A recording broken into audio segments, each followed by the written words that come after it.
আসসালামু আলাইকুম এভরিওয়ান, কেমন আছেন সবাই? আশা করি ভালো আছেন। সবাইকে জুম্মা মুবারক। তো আমাদের বাসায় হচ্ছে মুরগি রান্না, আর মুরগি রান্না করতে গেলে আমার শাশুড়ির মতন করে রান্না করে, অনেক মজা হয় তার হাতের রান্নাটা। তো ফার্স্টে সে যেটা করে, ঝাল পেঁয়াজ আর হচ্ছে দারুচিনি তেজপাতা এগুলোর ভিতরে হচ্ছে মুরগিটা দিয়ে দেয়, দিয়ে একটু ভাজা ভাজা করে নেয়। ফার্স্টে ভাজা ভাজা করে গাঢ় পানিটা মেরে এর ভিতরে দিয়ে দেয় শুকনো ঝাল বাটা, যেটা বাটছিল ওটা বাটা দিয়ে একটু মাখা মাখা করে নেয়।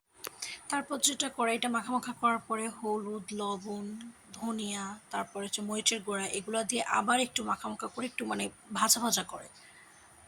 তো এখানে এই পর্যায়ে যে আমি বলছিলাম আম্মু কি সুন্দর কালার এসেছে এবং ঘ্রাণ ছেড়েছে, এখানে আম্মু বলছিল যে এখানে আরও কিছু দেওয়া বাকি আছে, যেমন জিরে বাটা, আদা বাটা, রসুন বাটা এবং শুকনো ঝাল ভেজে বেটে দিয়েছি। তো কালারটা যে এত সুন্দর হচ্ছিলো এবং ঘ্রাণটা অনেক ভালো ছাড়ছিল।